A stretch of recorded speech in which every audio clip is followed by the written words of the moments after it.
여러분, 혹시 지난해 뉴스에서 깜짝 놀랄 만한 숫자 하나를 보셨나요? 우리나라 재정 적자가 90조 원을 넘어섰다는 소식 말입니다. 90조라는 숫자, 과연 얼마나 큰 돈일까요? 이 숫자를 들으면 대부분 그렇구나 하고 넘어가기 쉽습니다. 하지만 여러분, 이건 단순히 큰 숫자 하나로 끝날 문제가 아닙니다. 역대 세 번째로 큰 적자라는 게 무엇을 의미하는지 아십니까? 우리 가정으로 치면 1년 내내 벌어들인 돈보다 훨씬 많은 돈을 써버린 겁니다. 그것도 카드비를 내면서 말이죠. 더 놀라운 건 이게 단순히 정부만의 문제가 아니라는 겁니다. 여러분의 연금, 여러분 자녀들의 미래, 그리고 지금 이 순간 우리가 누리는 의료 혜택까지 모든 게 이 숫자와 연결되어 있습니다. 그런데 말이죠. 왜 하필 작년이었을까요? 코로나도 끝났는데 왜 갑자기 이렇게 적자가 늘어난 걸까요? 그리고 더 중요한 건 이게 우리 삶에 어떤 영향을 미칠까요? 사실 이런 일은 우리나라만의 문제가 아닙니다. 미국을 한번 볼까요?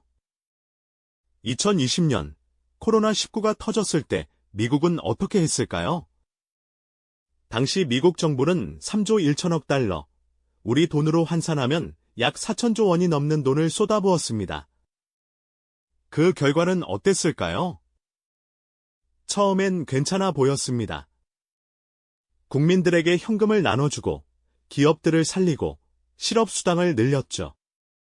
하지만 그 다음이 문제였습니다. 2021년부터 물가가 치솟기 시작한 겁니다. 2022년에는 인플레이션율이 9.1%까지 올랐어요. 40년 만에 최고 수치였습니다. 그럼 미국 정부는 어떻게 했을까요? 금리를 올렸습니다. 2022년 3월 0.25%였던 기준금리를 2023년 7월에는 5.5%까지 끌어올렸죠. 거의 20배 가까이 올린 겁니다. 그 결과? 집값은 떨어지고 기업들은 파산하고 실업률이 올라갔습니다. 유럽도 비슷했습니다. 영국은 2020년에 GDP의 14%에 해당하는 돈을 풀었고 독일은 무려 GDP의 33%를 투입했습니다. 하지만 결과는? 2022년 영국의 인플레이션율은 11.1%, 독일은 8.7%까지 치솟았죠.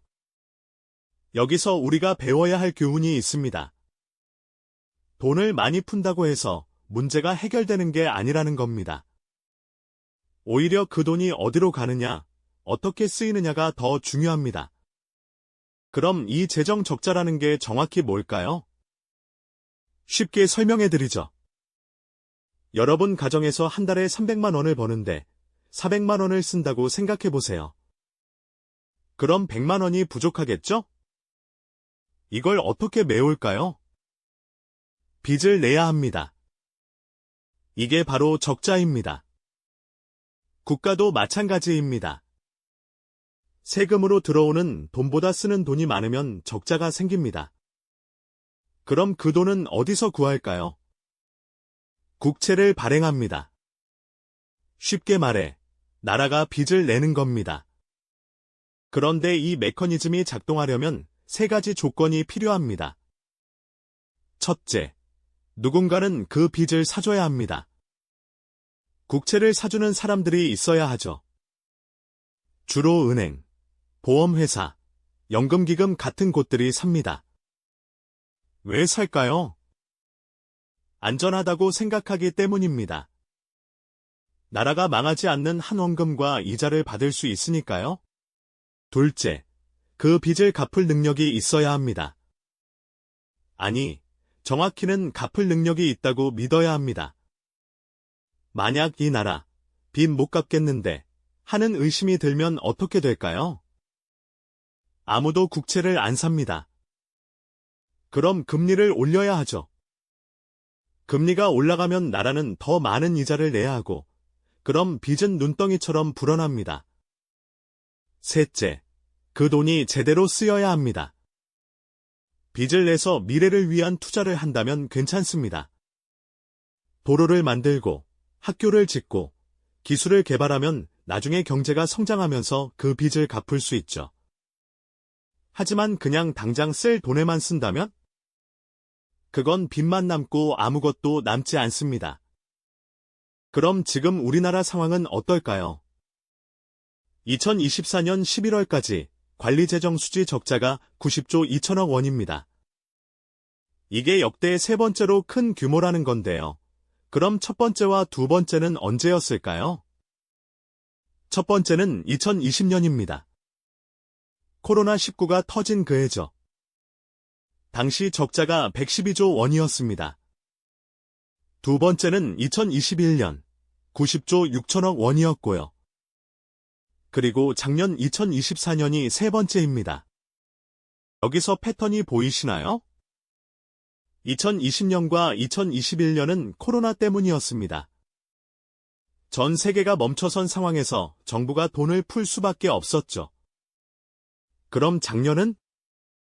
코로나는 이미 끝났는데 왜 적자가 이렇게 큰 걸까요? 여기에는 네 가지 이유가 있습니다. 첫째, 세수가 줄었습니다. 2024년 국세 수입이 예상보다 29조 6천억 원이나 부족했어요. 왜 그럴까요? 부동산 거래가 얼어붙었고 기업 실적이 나빠졌기 때문입니다. 집을 사고 팔 때 내는 양도소득세, 취득세가 줄었고 기업들이 이익이 줄면서 법인세도 감소했죠. 특히 반도체 업황이 나빠진 게 큰 영향을 미쳤습니다. 우리나라 수출의 큰 부분을 차지하는 반도체가 2023년 내내 부진했거든요. 삼성전자와 SK하이닉스 같은 대기업들의 이익이 줄면 그만큼 법인세도 줄어듭니다. 둘째, 복지 지출이 계속 늘고 있습니다. 고령화가 진행되면서 연금, 의료비 지출이 매년 증가하고 있죠. 2024년 보건복지 예산이 251조 원입니다. 전체 예산의 37%가 복지에 쓰이는 겁니다. 생각해보세요. 1970년에 65세 이상 인구가 3.1%였습니다. 지금은 19%가 넘습니다. 노인 인구가 6배 이상 늘었는데 복지 지출이 안 늘어날 수 있을까요? 더 큰 문제는 앞으로입니다. 올해 2026년, 우리는 이미 초고령 사회에 진입했습니다. 65세 이상 인구가 20%를 넘은 거죠. 그럼 복지 지출은 더 늘어날 수밖에 없습니다. 셋째, 이자 부담이 커지고 있습니다. 빚이 늘어나면 당연히 이자도 늘어나죠. 2024년 국가 채무가 1,180조 원입니다. 이자만 60조 원이 넘습니다. 이게 얼마나 큰 돈이냐면 전체 예산의 9%입니다. 교육 예산보다 많은 돈을 이자로 내고 있는 겁니다. 더 걱정되는 건 금리가 오르면 이자 부담도 함께 오른다는 겁니다. 지금 기준금리가 3.0%인데 만약 4%로 올라가면 이자만 70조 원이 넘을 수 있습니다. 넷째, 경기 부양을 위한 지출이 필요합니다. 경제가 어려우면 정부가 나서서 돈을 써야 하죠. 2024년에도 소상공인 지원, 중소기업 지원, 일자리 지원 등에 많은 돈이 들어갔습니다. 그럼 이게 왜 문제일까요? 이대로 가면 어떻게 될까요? 첫 번째 리스크는 금리 상승입니다. 국가 빚이 계속 늘어나면 시장에서 이 나라 괜찮나 하는 의심이 생깁니다. 그럼 국채금리가 올라가죠.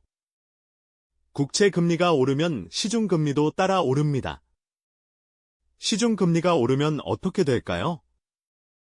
여러분이 은행에서 받는 대출 이자가 올라갑니다.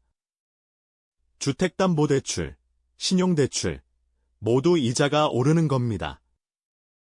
지금도 대출 이자 때문에 힘든 분들이 많은데 금리가 더 오르면 어떻게 될까요? 실제로 2022년에 이런 일이 있었습니다. 영국 정부가 대규모 감세안을 발표했는데 시장이 이거 재정 적자 더 늘어나는 거 아니야? 하고 반응했죠. 그 결과 영국 국채 금리가 급등했고 파운드화 가치가 폭락했습니다. 결국 정부가 감세안을 철회해야 했어요. 두 번째 리스크는 신용등급 하락입니다. 국제 신용평가사들이 우리나라 재정 상태를 보고 등급을 매기는데요. 적자가 계속 늘어나면 등급이 내려갈 수 있습니다.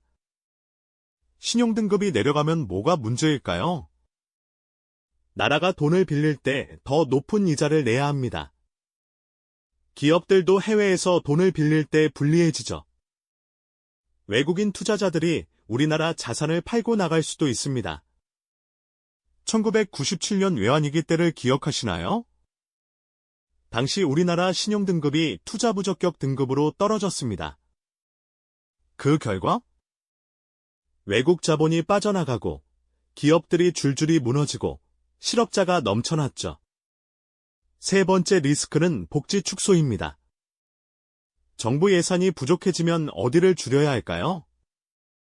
도로, 교량 같은 인프라 투자를 줄일 수도 있고 복지 지출을 줄일 수도 있습니다. 특히 복지 지출 삭감은 직접적으로 국민들에게 영향을 미칩니다. 건강보험 혜택이 줄어들 수 있고 기초연금이 동결될 수 있고 실업급여가 줄어들 수 있습니다. 그리스가 그랬습니다. 2010년 재정위기가 터졌을 때 그리스 정부는 대대적인 긴축 정책을 펼쳤죠. 연금을 삭감하고 공무원 임금을 깎고 의료 서비스를 줄였습니다. 그 결과 국민들의 삶의 질이 급격히 떨어졌습니다. 네 번째 리스크는 세금 인상입니다. 적자를 메우는 다른 방법은 세금을 올리는 겁니다. 소득세를 올릴 수도 있고 부가가치세를 올릴 수도 있고 새로운 세금을 만들 수도 있습니다. 일본이 그랬습니다. 재정 적자를 해결하기 위해 2014년 소비세를 5%에서 8%로 올렸고 2019년에는 10%로 올렸죠. 그 결과 소비가 위축되고 경제 성장이 둔화됐습니다. 그럼 이 위기 속에서 우리는 어떻게 대응해야 할까요? 세 가지 전략을 말씀드리겠습니다. 첫 번째 전략은 재정 건전성 모니터링입니다. 개인이 할 수 있는 일이 뭐가 있냐고요? 있습니다. 정부 정책을 지켜보고 목소리를 내는 겁니다. 구체적으로 어떻게 할까요? 먼저 기획재정부 홈페이지에서 월간 재정 동향을 확인하세요. 매달 세수 현황, 지출 현황이 공개됩니다. 적자가 계속 늘어나고 있다면 그건 경고 신호입니다. 둘째, 국회 예산정책처 보고서를 보세요. 전문가들이 재정 전망을 내놓습니다. 이대로 가면 5년 후, 10년 후 어떻게 되는가 하는 분석이 나와요. 이걸 보면 미래를 예측할 수 있습니다. 셋째, 선거 때 후보자들의 공약을 따져보세요. 이걸 하려면 돈이 얼마나 드는데? 재원 조달 계획은 뭔데? 하고 물어봐야 합니다. 무작정 좋은 말만 하는 후보는 조심해야 합니다. 두 번째 전략은 개인 재정 방어입니다. 나라 경제가 어려워지면 가장 먼저 타격을 받는 건 서민들입니다. 미리 준비해야 합니다. 첫 단계, 빚을 줄이세요. 특히 변동금리 대출이 있다면 고정금리로 전환하는 걸 고려해보세요. 금리가 오를 가능성이 있으니까요. 지금 대출 이자가 4%라면 금리가 오르면 5%, 6%가 될 수 있습니다. 둘째 단계, 비상금을 마련하세요.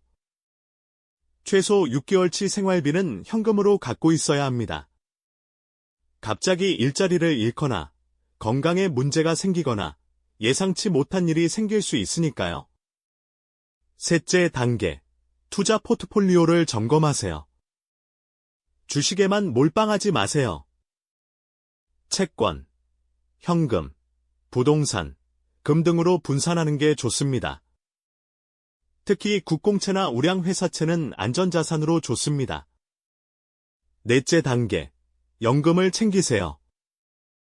국민연금만으로는 부족할 수 있습니다. 개인연금, 퇴직연금을 잘 관리하고 가능하면 추가로 적립하세요. 세제 혜택도 있으니까 활용하면 좋습니다. 세 번째 전략은 기회 포착입니다. 위기는 기회이기도 합니다. 재정위기 때 어떤 일들이 벌어질까요? 첫째, 자산 가격이 떨어질 수 있습니다. 금리가 오르면 부동산 가격이 조정받을 수 있고 주식 시장도 흔들릴 수 있습니다. 이럴 때가 좋은 자산을 싸게 살 기회입니다. 2008년 금융위기 때를 생각해 보세요. 당시 주식 가격이 반토막 났습니다. 하지만 그때 샀던 사람들은 어떻게 됐나요? 10년 후 큰 수익을 냈습니다. 공포에 떨 때가 아니라 냉정하게 판단할 때입니다. 둘째, 새로운 산업이 부상할 수 있습니다. 정부가 재정 위기를 극복하려면 경제를 성장시켜야 합니다. 그럼 어떤 산업에 투자할까요? 미래 먹거리 산업입니다.